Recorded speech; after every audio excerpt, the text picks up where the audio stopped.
우리가 지난주 사도행전 9장에 나오는 내용을 가지고 아나니아에 대해서 함께 말씀 나눴었고요. 또 9장의 다른 부분, 오늘 본문에 보면은 또 다른 사람이 나타납니다. 그런데 이 두 사람과 연결되어서 9장이 강조하고 있는 두 가지 사건이 있습니다. 하나는 이방인 선교에 소명받은 사울이란 인물의 등장입니다. 그는 박해자였지만은 주님이 그를 만나주시고 그를 통한 주님의 뜻을 알려주시면서 회심하는 사건이 기록되어 있지요. 두 번째는 예수님의 제자인 베드로가 행한 초월적인 사건입니다. 초자연적인 사건이 9장 뒷부분에 기록되어 있고 오늘 그 중에 하나를 우리는 본문으로 읽었습니다. 사실 초기 교회는 많은 박해를 받았습니다. 교회를 박해했던 이들은 강경한 유대주의자들이었습니다. 유대율법을 옹호하면서 한치라도 그 유대율법에 어긋나는 이들에 대해서는 매우 강경한 행동을 보여주었던 것이지요. 저 사람은 나와 다르네, 신앙관이 좀 다르네, 거기에 머물러 있는 것이 아니라 그들을 제압했습니다. 철퇴를 내렸던 것이지요. 그렇다 보니 복음 전파 자체가 너무나도 어려운 상황에 처해 있던 것이 초기 교회 상태였습니다. 그럼에도 불구하고 하나님께서는 교회를 박해하던 사울을 회심시키셨고 도처에서 박해 중에도 많은 사람들이 복음을 전하고 복음을 받아들이는, 그래서 구원받는 자의 숫자가 더해지는 역사를 사도행전은 기록하고 있습니다. 여러분, 사도행전 1장부터 28장까지 읽다 보면요, 4번에 걸쳐서 복음이 흥왕하더라, 말씀이 흥왕하더라, 많은 사람들이 주를 믿더라, 제사장까지도 이 도를 받아들이더라, 이런 내용들이 중요한 시기마다, 특히 위기의 순간마다 기록되어 있는 것을 봅니다. 많은 분들이 현대를 기독교 신앙에 있어서는 위기라고 얘기를 하지요. 젊은이들이 교회를 떠나고 무교라고 말하는 사람들이 10명 중에 7명에 가까울 정도로 신앙과 종교 자체에 관심이 없는 시대라고 말을 합니다. 교회는 영향력을 끼치지 못해서 오히려 세상의 비난을 받는다고 많은 사람들이 분석을 하고 또 거기에 대한 대안을 내어놓습니다만은 여러분, 초기 교회를 비교해 보면 우리가 지금 말하고 있는 복음 전파의 어려운 시기는 그 당시에 비교하면 아무것도 아니라고 할 수가 있지요. 예수님을 믿기만 하면, 예수가 그리스도라고 인정하기만 하면은 그들은 사회 공동체 자체로부터 축출당해야만 되는 그런 상황이었습니다. 요즘은 그럴 정도는 아니잖아요. 내가 예수님을 믿는다고 주일날 교회에 가서 신앙생활 한다고 해서 회사에서 불이익을 당하거나 어려움을 겪는 분들이 있나요? 그런 사람들은 없습니다. 다만 우리가 지레 겁을 먹고 내가 만약에 예수님 믿는 것이 사람들에게 드러나면은 덕이 될까 손해가 될까 막 그런 고민을 우리가 할 뿐이지, 초기 교회와 비교해 보면 지금은 그 정도의 장애물이 있는 상태는 아닙니다. 그런데 여러분, 현상은 달라지죠. 결과가 달라지지 않습니까? 지금보다 더 힘들고 어려운 복음 전파의 상황이었던 초기 교회에 어떻게 구원받는 사람들의 숫자가 날마다 더해졌을까요? 주마다가 아니었습니다. 날마다 구원받는 자의 숫자가 더해지더라. 바로 하나님이 행하신 일이기 때문에. 그러므로 복음 전도와 선교는, 교회에 주신 사명은 어떠한 사람들에 의해서, 사람들의 계획에 의해서 진행되는 것이 아니라 하나님이 친히 이끄시는 하나님의 선교, 하나님의 영광을 드러내기 위하여 주님이 친히 역사하시는 일인 줄 믿으시기를 바랍니다. 다만 그 영광스러운 일에 우리를 동참시켜 주신 것이지요. 하나님이 행하신 일들을 직접 눈으로 목도하고 발로 따라갈 수 있도록 우리에게 그 놀라운 은혜를 허락하여 주신 겁니다. 그러니까 우리가 한 일은 자랑할 게 없는 거지요. 여러분, 이러한 의미에서 사도 바울이 자기 자신에 대하여, 본인이 행했던 사역에 대하여 설명하는 것을 이해가 될 겁니다. 나는 죄인 중에 괴수라. 나는 아무것도 아니다. 나는 예수 그리스도 이외의 다른 모든 것들을 배설물로 여긴다. 여러분, 배설물은 두 번, 세 번 보지 않잖아요. 자기 몸에서 나온 배설물임에도 불구하고 우리는 보지 않고 그냥 깨끗이 지워버리거나 내보내지 않습니까? 그런데 모든 세상이 얻었던 명성과 가치와 야망과 꿈을 배설물처럼 여긴다. 우리는 여기서 사도 바울이 대단하다라고 얘기했지만은 그렇게 생각하게 만드는 사도 바울의 고백을 하게 하신 분이 바로 하나님이신 거지요. 그러므로 하나님의 손에 교회가 이끌림 받을 때, 하나님의 손에 여러분과 제 인생이 이끌림을 받을 때 주님이 행하시는 위대한 일을 보게 될 줄 믿으시기를 바랍니다. 그게 기대감이죠. 우리의 자녀들이 하나님의 손에 이끌리심을 받았을 때에 그들을 통하여 어떠한 주님의 일이 일어날까? 그러면 기도가 절로 나오지 않을까요? 그들을 향한 우리의 마음이 새로워지지 않겠습니까? 저는 우리의 생각의 각도를 내 자신과 우리로부터 하나님이 행하시는 아름다운 일로 바꾸어 가기를 간절히 소망합니다. 이처럼 초기교회는 고난 속에서 하나님의 이끄심을 따라 역동적으로 성장하였습니다. 우리는 그 일의 증인인 것이죠. 본문은 하나님이 이끄시는 복음 전파 사역이 어떻게 진행되고 있는지를 알려주면서 사도 베드로가 경험했던 두 가지 사건을 얘기해 줍니다. 첫 번째는요, 사도 베드로가 여러 지역을 다니며 복음을 전하고 있는데 그러던 중에 예루살렘에서 서쪽으로 조금 더 가면 위치되어 있는 루따라는 곳을 방문합니다. 루따에 그가 지인이 있었던 건 아닙니다. 루따를 방문을 했는데 마침 거기에 애니아라고 하는 사람을 만났는데 이 사람이 8년 동안 중풍병에 걸려서 누워 있었던 사람이에요. 누가 베드로와 애니아를 연결해 준 게 아닙니다. 복음을 전하러 여러 지역을 가다가 루따에 들렀는데 애니아를 만나게 됩니다. 베드로는 이 애니아를 보면서 예수 그리스도의 이름으로 치유하는 기적을 일으킵니다. 사도행전 9장 34절, 여러분 오늘 읽은 본문 바로 전전절인데요. 9장 34절 같이 한번 큰 소리로 읽도록 하겠습니다. 시작.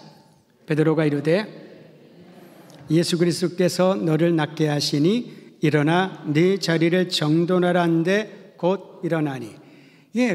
그 여인을 보자마자 8년 동안 고통받고 몸에 온 근육이 다 빠져버린 소약한 그 애니아를 보면서 베드로가 말합니다. 예수 그리스도께서 너를 낫게 하시니. 그 이전에 성전 미문에 구걸하던 40년 동안 평생 걸어보는 것이 뭔지를 알지 못했던 한 거리를 향하여 내가 나사렛 예수 그리스도의 이름으로 너에게 명하노니. 이것이 바로 하나님께서 역사하시는 모습인 거죠. 우리는 어떤 기적을 행하거나 놀라운 일을 행하면은 그 사람에게 주목합니다. 그리고 그 사람을 찾아가지요. 머리를 드밉니다. 저 사람에게 안수기도 한번 받으면은 엄청난 일이 일어날 것이다. 여러분, 물론 하나님께서 역사하시되 사람을 통하여 역사하시니까 그러한 일들이 잘못된 것이라고 보는 게 아닙니다. 우리는 자꾸 사람에게 집중을 합니다. 그러면 그 집중을 받는 사람은 처음엔 그러하지 않았겠지요. 겸손하고 신실하게 주님의 뜻에 따라 섬기다가 천번 만번 사람들이 칭송하고 높여주고 당신은 위대한 사역자요, 그런 칭송을 받다 보면 사람의 약함은 무엇이냐면요, 떠밀려서 교만의 자리에 올라가게 되는 거죠. 자기가 기어 올라가지 않습니다. 사람들에 의해서 그 소리에 의하여 그게 얼마나 달콤한지요. 박수를 받고 칭찬을 받고 스포트라이트를 받고 신이 나잖아요. 그리고 내가 가는 곳곳마다 기적이 일어나고, 겉으로는 하나님께서 행하셨다 말하지만 속으로는 그래, 나니까 이렇게 한 거야. 나니까 이렇게 한 거야. 베드로는 이 부분을 철저하고 정확하게 간파한 것으로 보입니다. 나사렛 예수 그리스도의 이름으로 명하노니 일어나 걸으라. 애니야야, 예수 그리스도께서 너를 낫게 하신다. 그리고 치유의 역사가 일어났는데, 여러분 여기서 우리가 주목할 부분은요, 애니야가 8년 동안 고생하다가 치유받았다가 아니라 그로 인하여서 루따라고 하는 지역과 주변 성읍에 살고 있는 사람들이 믿음을 갖게 되었다. 여기에 방점을 찍는 것입니다. 즉 치유의 목적은 많은 사람들로 하여금 예수가 그리스도여 치유자여 능력이여 생명이심을 믿게 하기 위하여 치유의 기적이 일어나는 것이지요. 그러면 우리의 궁금증이 풀리게 됩니다. 왜 하나님께서는 원하시면 많은 사람들 살리시는데 누구는 살리고 애니아는 고쳐주고 다른 사람들은 병에 들어 죽을까요? 병에 들었냐 낫냐 그게 중요한 게 아니라는 것입니다. 이 일을 통하여 하나님의 영광을 보는가, 믿음을 갖는가. 그 믿음을 가진 사람은 이 땅에서 연수가 짧을지라도, 때로는 육신의 질병과 약함을 가질지라도 그를 통하여 하나님을 알고 주님을 구주로 믿는 구원의 역사가 일어나게 되는 것입니다. 근데 우리는 치유에만, 현상에만 주목하잖아요. 내가 잘되고 성공하고 사업이 번성하면은 기뻐하지만은 그 반대 일이 일어나면은 신앙을 버리지 않습니까? 그건 가짜 신앙입니다. 진정한 신앙은 구원에 이르게 하는 믿음의 주여 우리의 생명이신 예수님을 영접하는 것인 줄을 알고, 여러분 우리 교회가, 우리 더드림교회 성도들이, 우리 믿음의 모든 형제와 자매들이 예수가 그리스도이심을 믿게 하는 일에 열정과 마음을 쏟게 되기를 간절히 소망합니다. 애니아를 고쳤던 이 기적은요 연이어 나타나게 됩니다. 이번에는 루다에서 북서쪽으로 16km 정도 떨어진 욥바라는 곳에서 일어나는데 항구 도시입니다. 이 욥바에서 일어난 일을 조금 전에 우리가 본문으로 삼고 함께 읽었습니다. 욥바에는 다비다란 여인이 있었는데 성경은 그녀를 여제자라 칭한다라고 말합니다. 다비다라는 사람이 등장을 하게 되지요. 여러분 오늘 본문인 말씀 36절 함께 읽겠습니다. 다비다가 어떤 사람인지 성경의 묘사를 함께 읽습니다. 36절 시작. 욥바에 다비다라는 여제자가 있으니 그 이름을 번역하면 도루가라, 선행과 구제하는 일이 심히 많더니. 이게 다비다에 대한 성경의 기록 전체입니다. 다비다는 이름은요 아람식 이름이에요. 아람식 이름으로 그 뜻을 풀이해 보면은 아름다운 눈을 가진 산양이란 뜻입니다. 여러분은 잘 믿지 않겠지만 제가 신학교 다닐 때 1학년 때 친구들이 저에게 별명을 붙여줬는데요, 아기 사슴 밤비. 밤비를 아시나요? 지금은 그렇지가 않은 것 같아요. 시간이 지나 많이 변했는데 아름다운 눈을 가진 산양, 그런 뜻을 가진 이름이 다비다예요. 헬라어로 번역하면 도루가라고 부르기도 합니다. 다비다와 도루가는 같은 사람인데 아람식 이름과 헬라식 이름의 차이일 뿐입니다.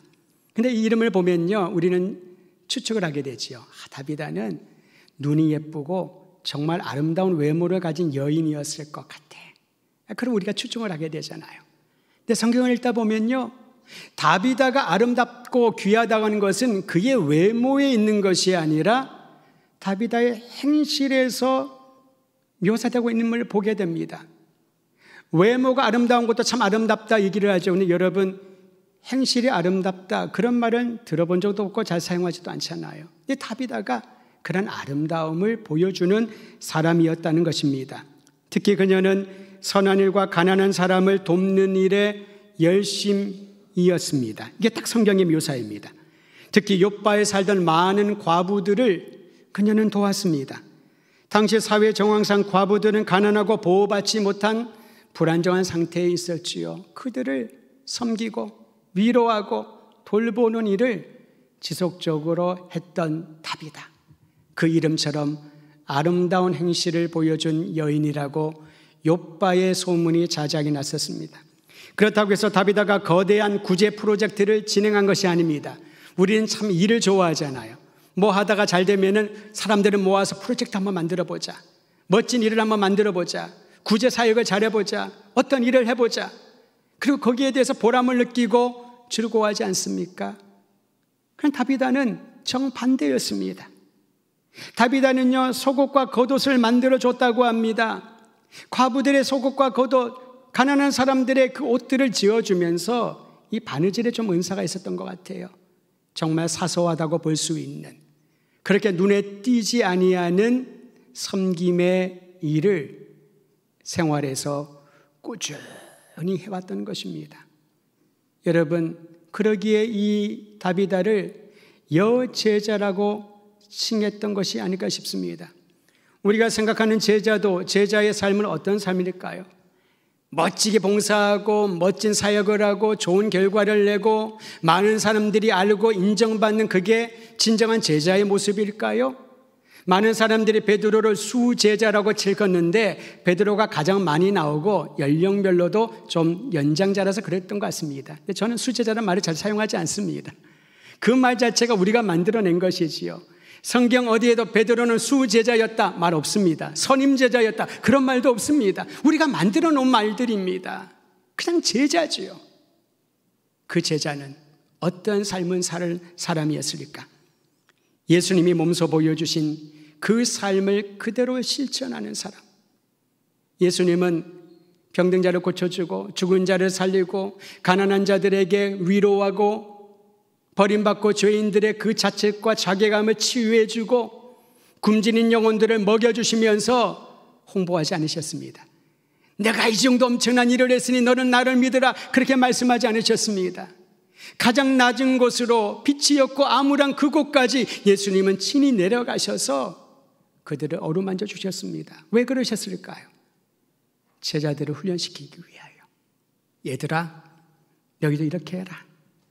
내가 너희를 사랑한 것 같이 너희도 그렇게 사랑하여라. 작은 자의 친구가 되어주어라. 눈물 흘리는 자의 눈물을 닦아주어라. 고통받는 자의 위로를 해주어라. 허망한 자들에게 소망을 주어라.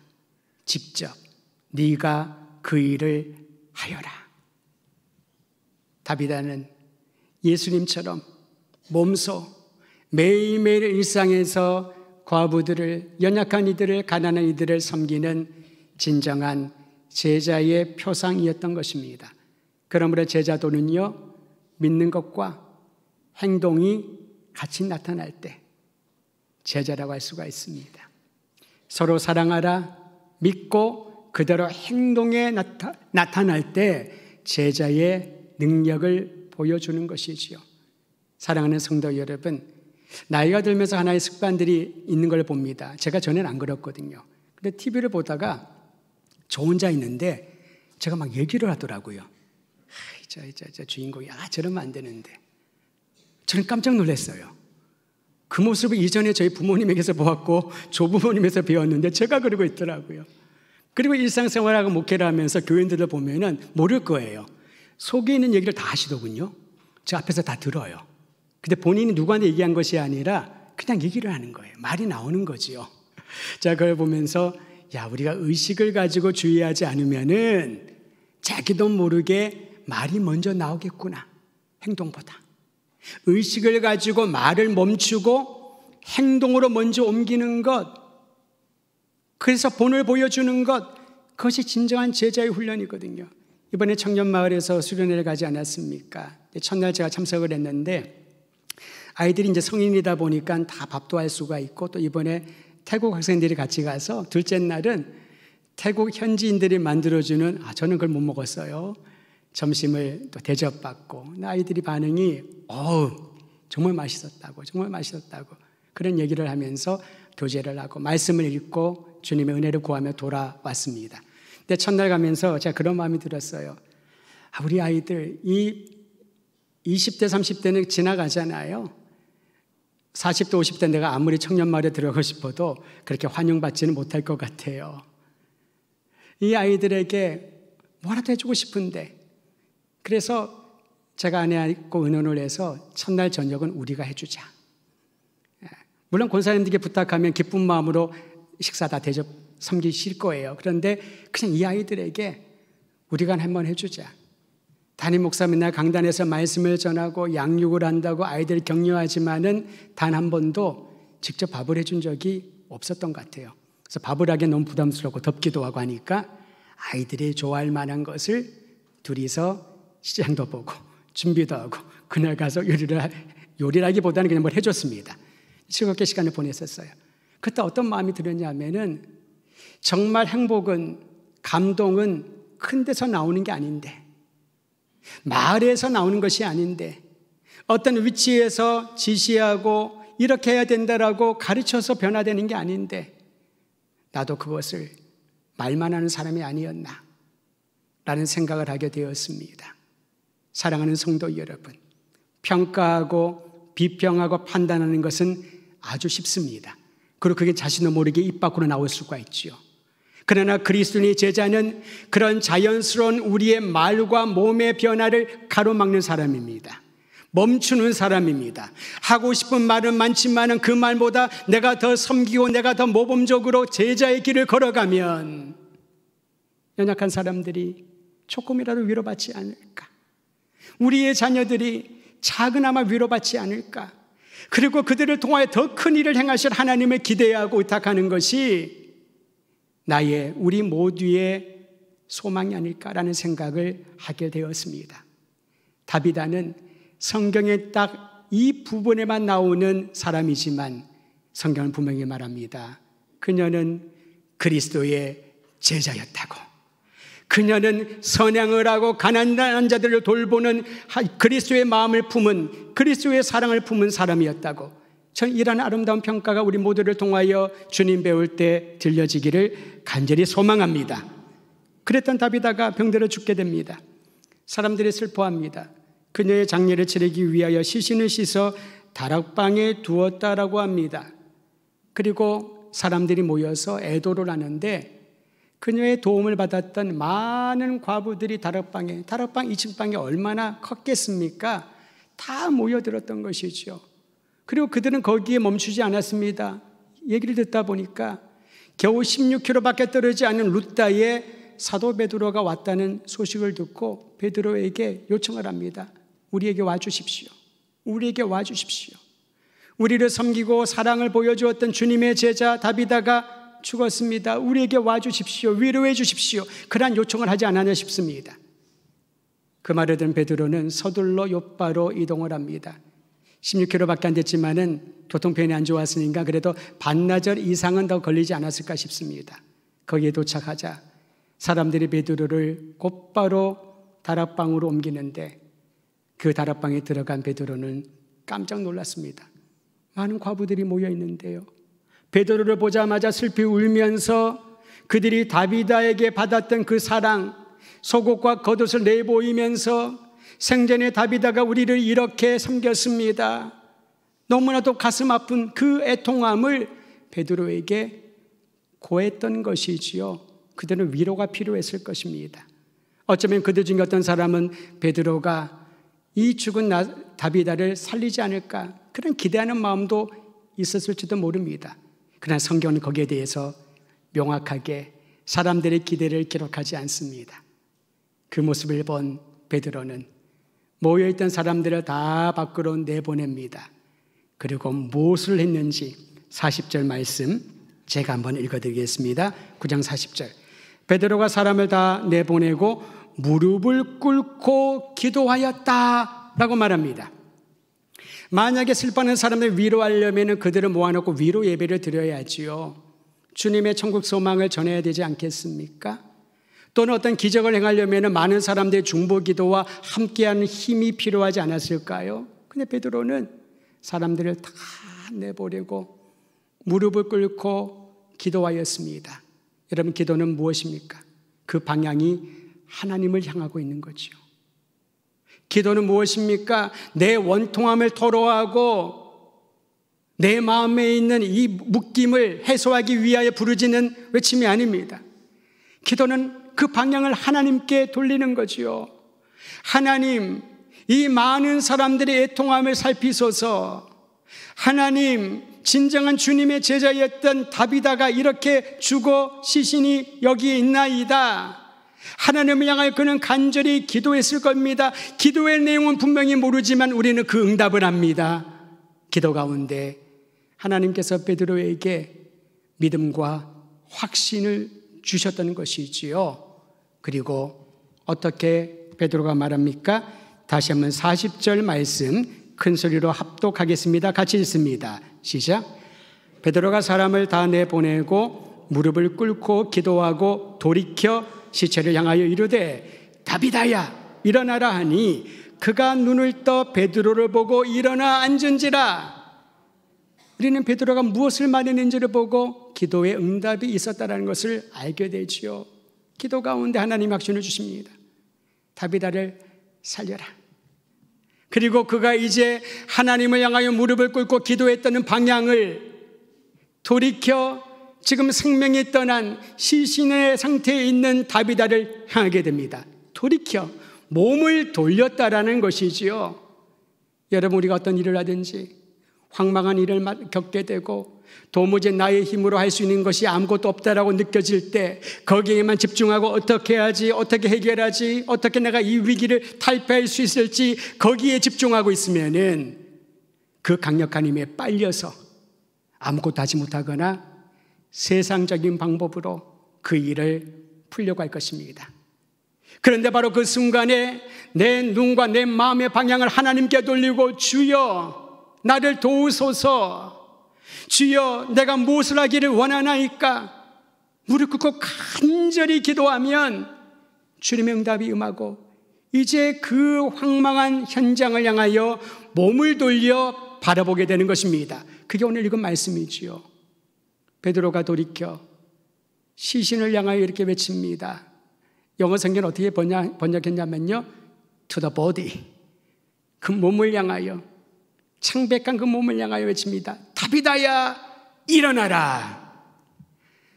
만약에 누가 그걸 들었다면 지금 베드로가 좀 상태가 안 좋은 것 같아, 지금 죽어서 많은 사람들이 모여서 애통하고 슬퍼하고 눈물을 흘리고 있을 때 다비다가 일어날 수 있으면 그때 일어났겠죠. 시끄러워서라도. 그런데 이미 죽었잖아요. 완전히 생명이 떠났잖아요. 그런데 하나님의 그 뜻과 주님의 능력을 힘입은 베드로가 주님의 이름으로 마치 애니야를 예수 그리스도의 이름으로 낫게 하신 것처럼 그를 향하여 명하니 어떤 일이 났습니까?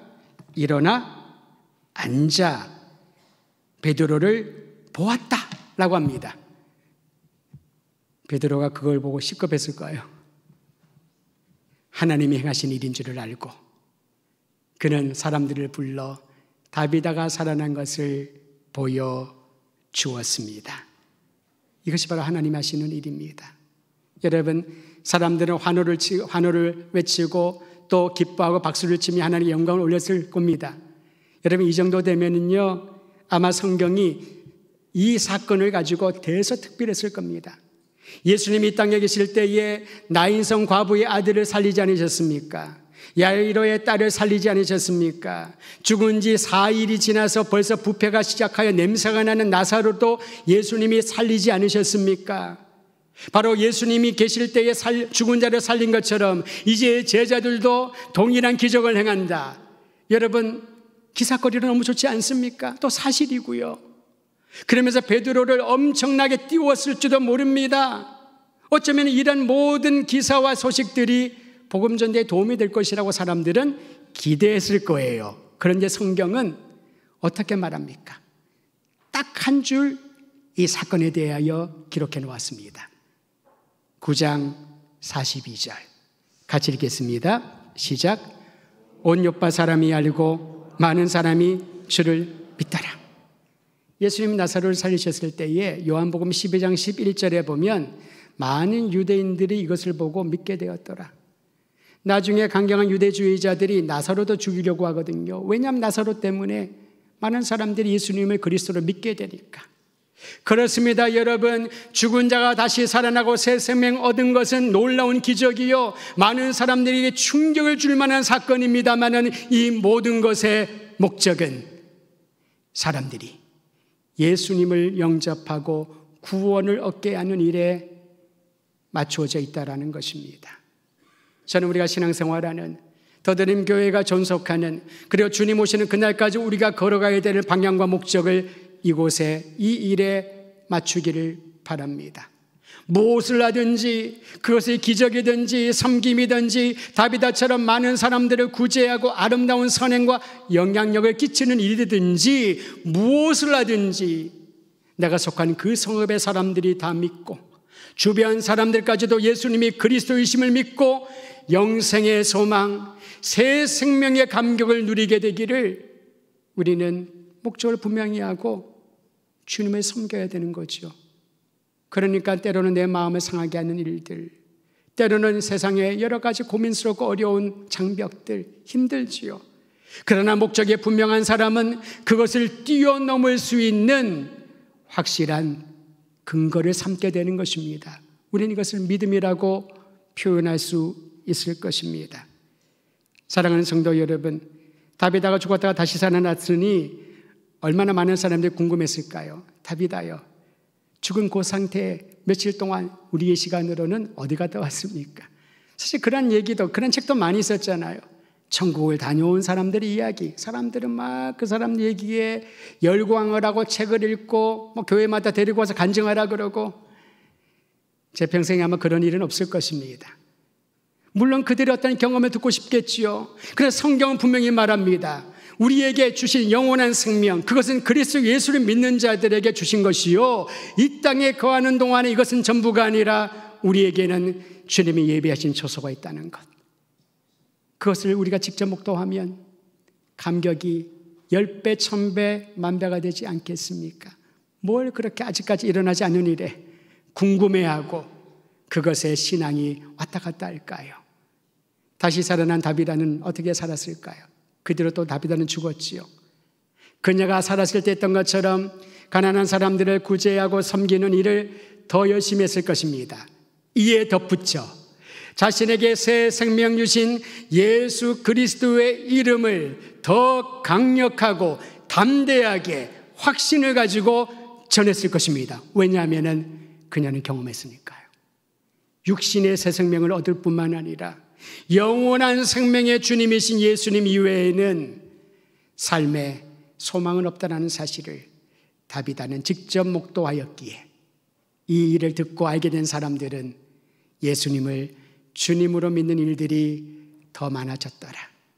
저는 우리 더드림교회 성도들의 삶을 통하여 우리의 시대에 우리 모든 더드림교회 성도들의 섬김과 사역을 통하여서 대전 지역뿐만 아니라 대한민국과 주변의 열방 가운데 예수님을 구주로 믿는 사람들의 수가 더해지었더라. 이러한 사도행전의 연장선의 기록이 있게 되기를 주의 이름으로 축원드립니다.